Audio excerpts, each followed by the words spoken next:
আসসালামু আলাইকুম beautiful people, I am Murshed Disha back with another video. আশা করি তোমরা সবাই অনেক ভালো আছো এবং সুস্থ আছো। আমিও আল্লাহর রহমতে অনেক ভালো আছি, সুস্থ আছি। আজকে হঠাৎ করে ব্লগ করার কোনো প্ল্যান ছিল না। সো হঠাৎ করে পেটু কাবেলের একটা ফিশ ফ্রাই ভিডিও দেখছিলাম। তো ওই ভিডিওটা দেখে অনেক অনেক অনেক বেশি ফিশ ফ্রাই খেতে ইচ্ছে করছিল। তাই আজকে চিন্তা করলাম যে ফিশ ফ্রাই করি আর তোমাদের সাথে শেয়ার করি যে আমি কি কি করব, কিভাবে খাবো, কি আসবে। দিশা, মনে হইতেছে তুমি মুখস্থ বলতেছো কথা। মুখস্থ তো বলতেছি না, মনে হচ্ছে। যাক, চলো স্টার্ট করো। স্টার্ট। সো আমি মাছটাকে আগেই ভালো করে ধুয়ে নিয়েছিলাম। এখন আমি মাছের দুই পাশটা সুন্দর করে কেটে দিব যাতে মশলাটা ভালোভাবে ঢুকে মাছের ভিতর। তারপর আমি মাছটাকে আরেকবার ধুয়ে নিব। ধুয়ে আমি এটার সাথে লেবুর রস মিক্সড করব। লেবুর রস মিক্স করার ফলে হবে যে মাছটা থেকে কোনো রকমের বাজে কোনো গন্ধ আসবে না। মাছের যে একটা গন্ধ আছে ওই রকম কোনো গন্ধ আসবে না, আর সুন্দর একটা ফ্লেভার আসবে। আমি মাছটাকে লেবুর রস আর সিরকা দিয়ে ভালোভাবে মাখিয়ে 10 মিনিটের জন্য একটা সাইডে রেখে দিব। এখানে আমি একটা বাটি নিয়ে নিয়েছি। এখন আমি এতে রসুন বাটা দিয়ে দিচ্ছি 1 চামচ আর হাফ চামচের মতো, আর 1 চামচ আদা বাটা দিয়ে দিচ্ছি। আপনারা চাইলে আদা বাটাটা স্কিপ করতে পারেন মাছে। আর স্বাদ মতো দিয়ে দিচ্ছি মরিচের গুঁড়া, আর 1 চামচ দিয়ে দিচ্ছি হলুদের গুঁড়া, আর 1 চামচ দিয়ে দিচ্ছি ধনিয়ার গুঁড়া, আর 1 চামচ দিয়ে দিচ্ছি বারবিকিউ মশলা, 1 চামচ দিয়ে দিচ্ছি জিরার গুঁড়া, একটু দিয়ে দিচ্ছি 5 ফোড়নের গুঁড়া, আর স্বাদ মতো দিয়ে দিচ্ছি লবণ, আর সয়া সস দিয়ে দিচ্ছি। আমার কাছে যেহেতু বেশি ছিল না তাই আমি চামচের মতো সয়া সস দিয়েছি। এখন এগুলোকে ভালোভাবে মিক্স করতে হবে। মিক্স করে আমি এটাকেও একটা সাইডে রেখে দিব। সো 10 মিনিট পরে আমি চলে এসেছি আবার। এখন আমি মাছে একটু উল্টে পাল্টে মেখে নিয়েছি মাছটাকে। এখন আমি মাছে মশলাটা মেখে নিব। খুব ভালো করে মশলাটা মাখতে হবে যাতে মাছের ভিতরে সুন্দর করে মশলাটা যায়।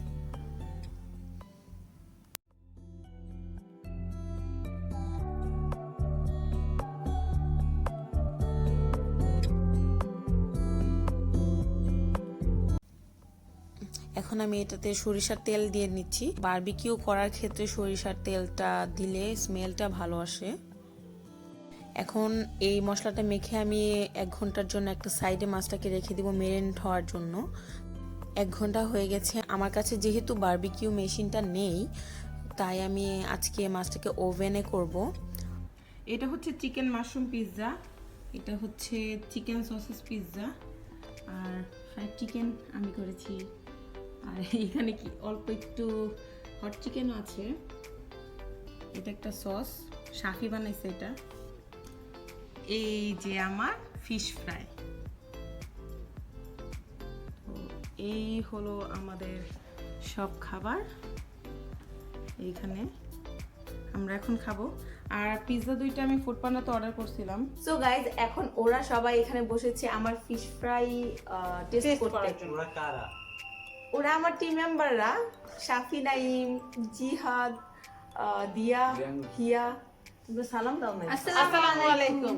খাবার সামনে নিয়ে সালাম দিতে নেই, ওয়েট করতে নেই। তো আমরা এত কথা না বাড়িয়ে আমরা খাবারের দিকে চলে যাই। ক্ষুধা লাগছে চুপ থাকো, এটা হচ্ছে খাবারের নিয়মই হচ্ছে এটা। তখন থেকে বলতেছে আল্লাহ জিহাদ নিয়ে আসছে, তখন থেকে ওরা বলতেছে যে তাড়াতাড়ি খাও, তাড়াতাড়ি খাও, তাড়াতাড়ি খাবো, খাবো।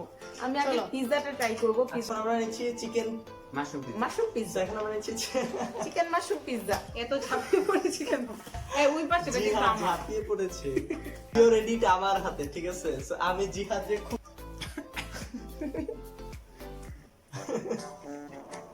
হচ্ছে টেস্ট দিতে। কেন? কি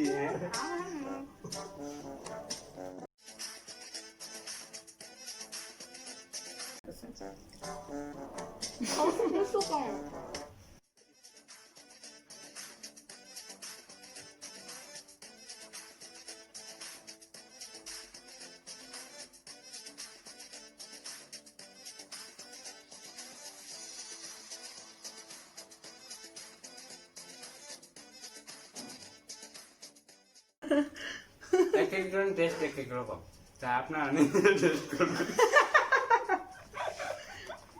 রাইট রাইট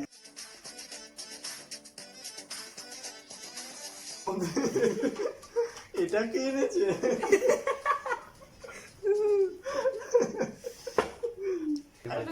মধ্যে আমরা একটা জিনিস স্কিপ করছি কি কোক কোক খাওয়া লাগবে না। কোক খাইলে মানুষ কি হয়? মোটা হয়ে যায়। पैसा निकालो এগুলো কেন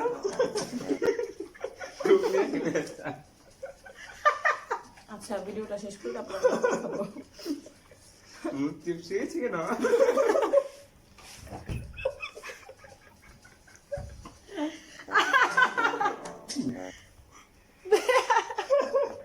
पैसा नहीं है तुम्हारे पास তামিম मुझे बताओ मैं ले आता हूँ হাসার জন্য গিলতে পারতেছিলাম না খাবার।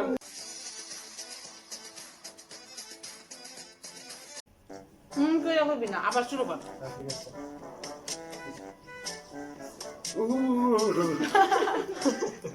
গরম শীতে গরম লাগে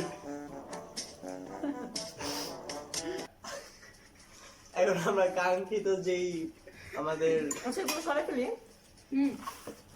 মাছ ফিশ ফ্রাই ছিল ওটা এখন আমরা খাবো काट डालूंगा আমার কাছে মাছটা অনেক ভালো লাগছে এন্ড এখানে সব সব খাবারগুলোর মধ্যে আই থিংক মাছটাই একটু মুখে লাগছে আর মানে मजा লাগছে অনেক মজা লাগছে সো মাছটা আসলে মানে সব মিলে মশলা টশলা একদম ভালোভাবে ঢুকছে সো আমার কাছে মাছটা বেটার লাগছে এন্ড বলে নাম্বার দাও বলবো না আগে তুমি নাম্বার দাও ও বেশি দিবে না ভাই, নাম্বার দিতে কি টাকা পয়সা লাগে, টেক্সট লাগে নাকি? কিপটামি করতেছো কেন নাম্বার দিতে? মাছটার সাথে পরোটা নাই তাই কি নাই?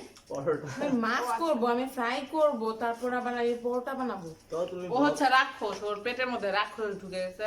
ওরে যতটা চিকন দেখতেছেন ও কিন্তু কম খায় না খাই আমার আরেকটা কথা হচ্ছে যে আমি রেটিং করি না কারণ হচ্ছে এটা করলে মানে আমার মনে কষ্ট হবে এখানে তারপরে ওনাকে ট্যাবে পাবজি খেলতে দিবে না তাই রাইট আজকের ব্লগটা ছিল এই পর্যন্তই নেক্সট ব্লগে খুব শীঘ্রই দেখা হচ্ছে till then take care have fun আসসালামু আলাইকুম Peace.